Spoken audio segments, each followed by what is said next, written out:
Bonjour.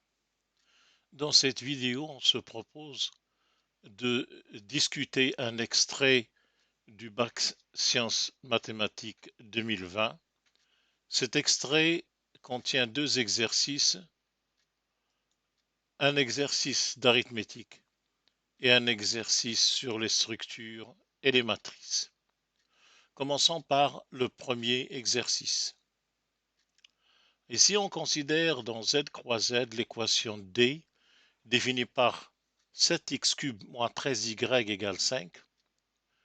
Première question, soit xy appartenant à z croix z une solution de D, petit a, montrer que x et 13 sont premiers entre eux. Alors de quoi dispose-t-on dans cette question?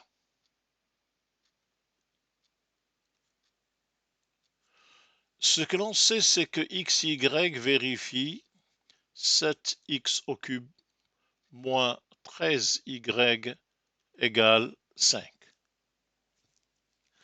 Et on veut montrer que x et 13 sont premiers entre eux. Alors étudions l'ensemble des diviseurs communs à x et 13. Soit P, un entier naturel non nul, tel que P divise x et P divise 13. On peut donc dire que P divise 7x³, puisque c'est 7x au carré fois x, et P divise déjà x, et P divise 13y, puisqu'il divise 13. Donc il divise le produit 13y. Par conséquent, P divise la différence 7x au cube moins 13y. Mais 7x au cube moins 13y est égal à 5. Donc, P divise 5. Et donc, on en déduit quoi pour P? Alors, on en déduit que P est égal à 1 ou P égale 5, puisque 5 est un nombre premier. Donc, P est égal à 1 ou P est égal à 5. Or, on a supposé que P divise x et 13, mais 5 ne divise pas 13. Et donc, en conclusion, P est obligatoirement égal à 1. Et par conséquent, on peut conclure que x et 13 sont premiers entre eux.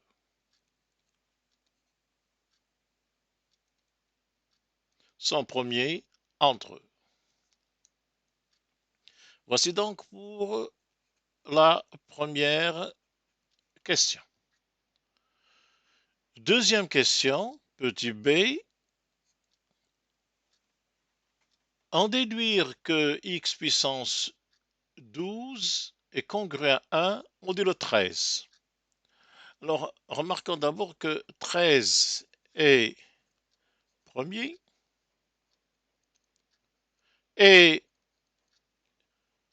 x n'est pas divisible par 13.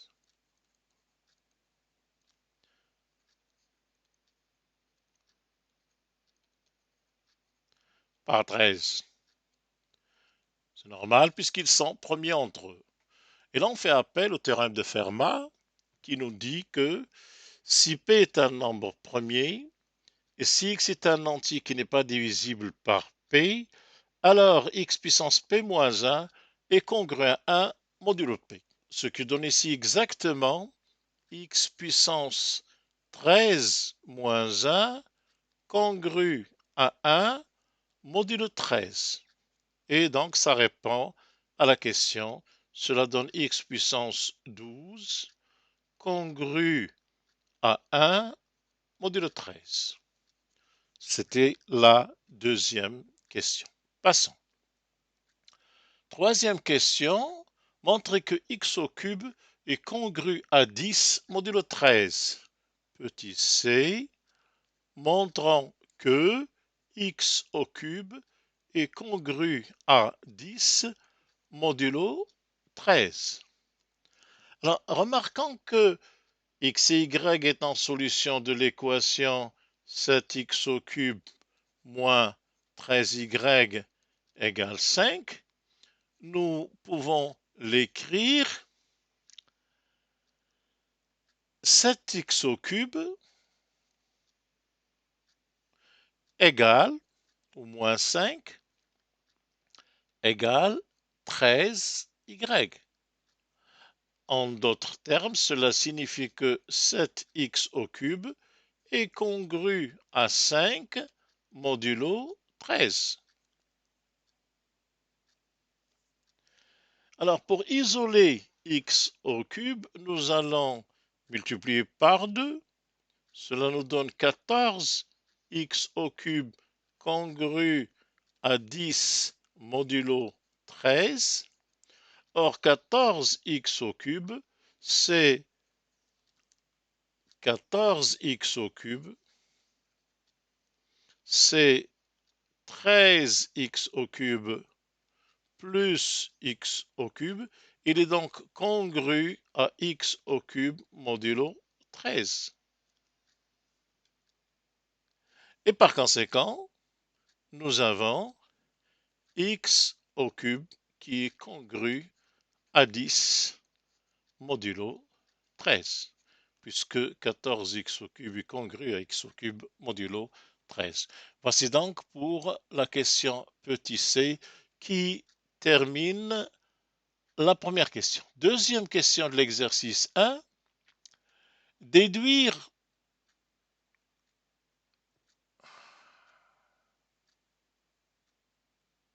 non, nous sommes dans la question D. Il reste encore une petite question dans l'exercice 1.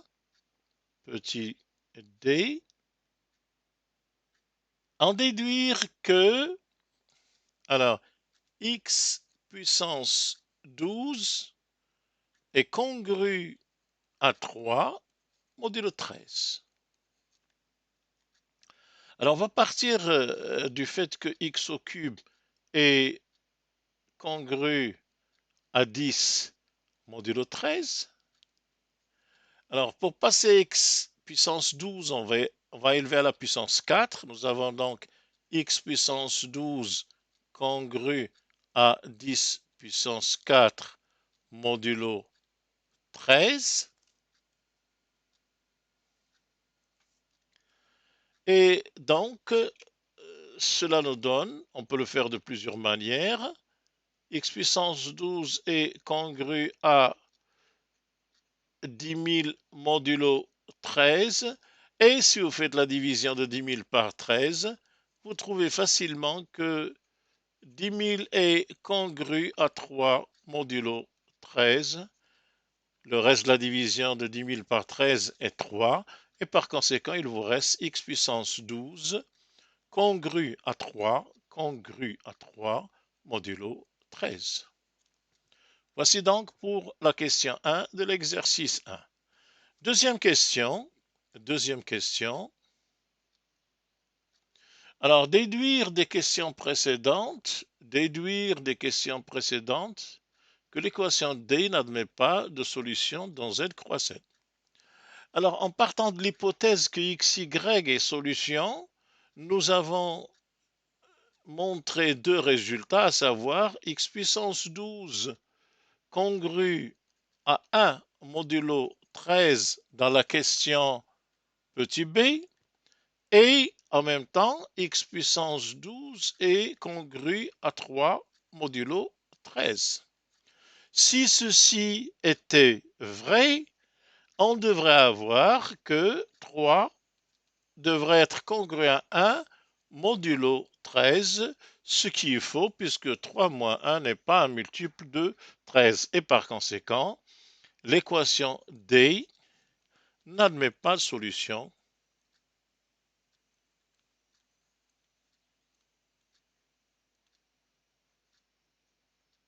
N'admet pas de solution dans Z croix Z. Voici pour le petit exercice d'arithmétique. Passons au deuxième exercice. C'est un exercice sur les structures et les matrices. On commence par rappeler que M2 de R, ensemble des matrices carrées d'ordre 2 à coefficient réel, muni des lois addition et multiplication, est un anneau non commutatif d'unité, la matrice identité, et que R étoile muni de la multiplication est un groupe commutatif. Et on considère le sous-ensemble E de M2 de R, défini par E égale l'ensemble des matrices de la forme, première colonne 1, 0, deuxième colonne XY avec X réel quelconque et Y réel non nul. Première question, petit a, montrer que E est une partie stable de M2 de R munie de la multiplication. Autrement dit, nous allons montrer que le produit de deux éléments de E est un élément de E. Alors ici, nous sommes dans l'exercice 2. Première question, petit a. Alors nous allons donc considérer deux éléments de E, 1, 0, x, y, et 1, 0, x', y', appartenant à E, et on va montrer que leur produit est toujours dans E. Alors, le produit est facile à calculer par la règle Lincoln ou la règle LICO, 1, 0, x', y'. Alors, si on fait le produit première ligne, première colonne, ça nous donne 1. Deuxième ligne, première colonne, ça nous donne 0. Première ligne, deuxième colonne, ça nous donne x', plus x, y'. Et deuxième ligne, deuxième colonne, ça nous donne y, y'. Alors cet élément se présente bien sous la forme d'un élément de E, puisque la première colonne, c'est un 0. Dans la deuxième colonne, le premier terme est un réel, et le deuxième terme est un réel non nul, puisque y et y' sont non nuls. Donc ce résultat appartient bien à E. Et donc E est stable pour la multiplication. Petit b, premièrement, petit b, alors montrer que la multiplication n'est pas commutative dans E. Ben, évidemment, parce que si on calcule le produit dans l'autre sens, 1, 0, x', y' multiplié par 1, 0, x, y, on va avoir les primes prennent la place des non-primes, x plus x' y et y'. Alors, dans les matrices résultats, il y a trois termes qui sont les mêmes, mais il y a deux termes qui sont différents, à savoir ce terme-là et celui-là. Il suffit donc de prendre, x' différent de x et faire en sorte que x, y' soit égal à x', y. Donc, comme contre-exemple, on peut prendre, je prends mon contre-exemple. Alors, le contre-exemple que je propose est le suivant.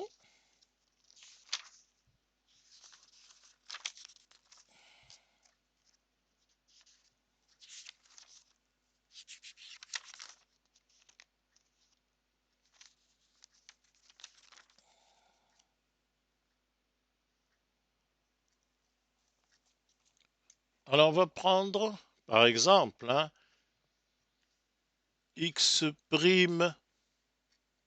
alors x égale 1, x égale 1, x' égale 2,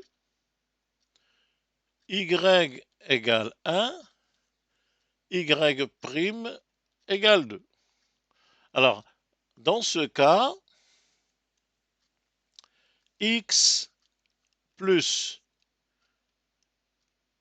x', y, ça va être 1 plus 2 fois 1 égale 3, et x' plus x, y', ça va être 2 plus 1 fois 2 égale 4, et par conséquent, on a bien ici deux produits différents. Nous passons maintenant à la question C. La question C est une simple vérification. Vérifier que le produit des deux matrices qui sont là, dans n'importe quel ordre, donne la matrice identité. Alors, je vous laisse le soin de vérifier ça. Ligne, colonne, et on trouve bien l'identité, il n'y a pas de problème. Je passe plutôt à la question 2. Montrer que E menu de la multiplication est un groupe non commutatif. Bon, alors E est une partie de M de R. E est stable, donc la multiplication est interne dans E. La multiplication est associative, puisqu'elle est associative dans M de R, elle est dans E, qui est une partie de M de R.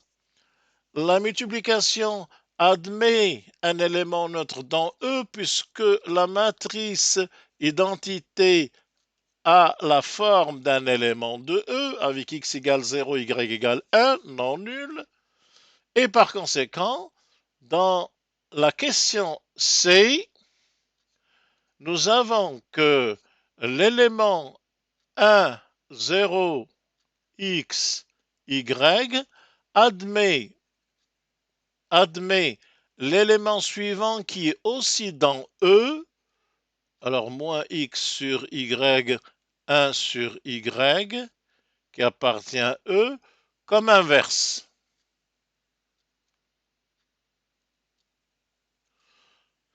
Il est bien de la forme 1, 0, x', y', avec y' défini et non nul, puisque y n'est pas nul.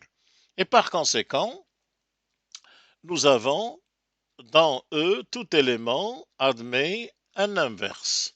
Et enfin, on a vu dans la question petit b que la multiplication n'était pas commutative dans E, donc on dispose ici d'un groupe non commutatif. Troisième question. Alors, dans la troisième question, on considère f partie de E. Alors, on prend les matrices spéciales de la forme suivante. Ce sont les matrices qu'on va appeler M de X et qui sont de la forme 1, 0, X moins 1, X. Alors, X prend la place de Y, c'est pour cela que X n'est pas nul, appartient à R étoile. Voici donc pour F. Petit a, alors je montre la question petit a, montrer que l'application phi définie pour x appartenant à R étoile par phi de x est égal à m de x est un homomorphisme de R étoile muni de la multiplication vers E muni de la multiplication. C'est bien une application puisque phi de x appartient bien à f.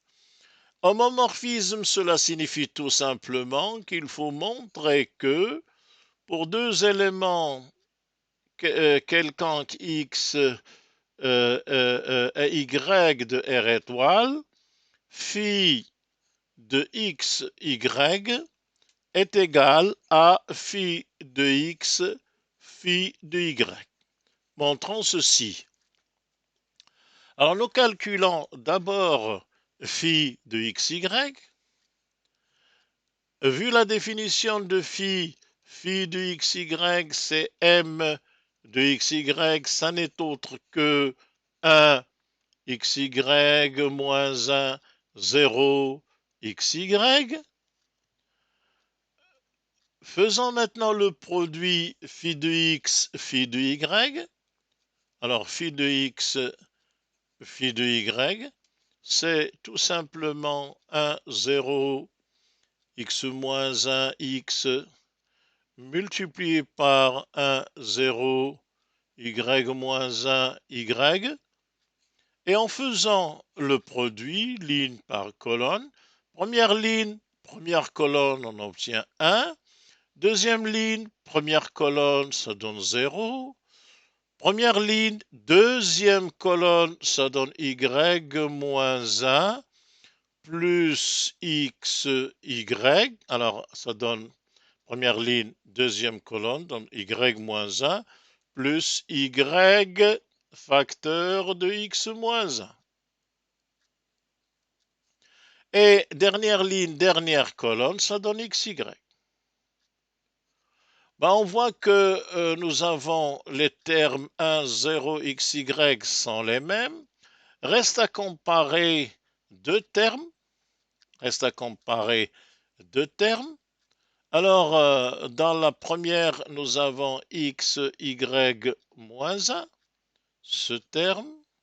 Et dans la deuxième, nous avons y moins 1 plus yx moins y. Et on voit que l'égalité est vérifiée.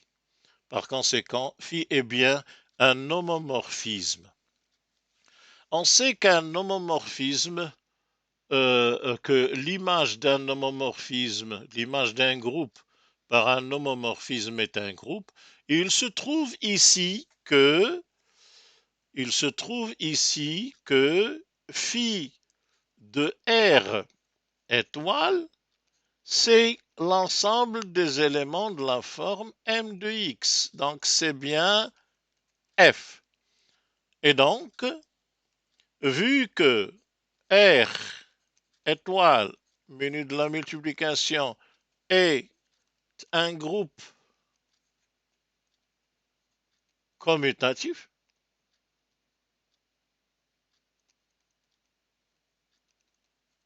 alors, par l'homomorphisme phi, on en déduit que F, menu de la multiplication, est aussi un groupe commutatif.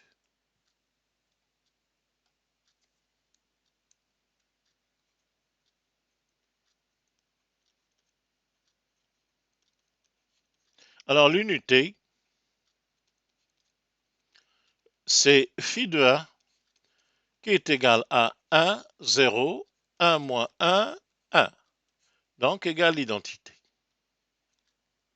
Voici donc pour le deuxième petit exercice de ce sujet Sciences Maths, qui est un extrait du bac 2020 et par lequel j'ai décidé d'entamer la discussion d'un certain nombre de sujets pour vous aider à préparer votre examen.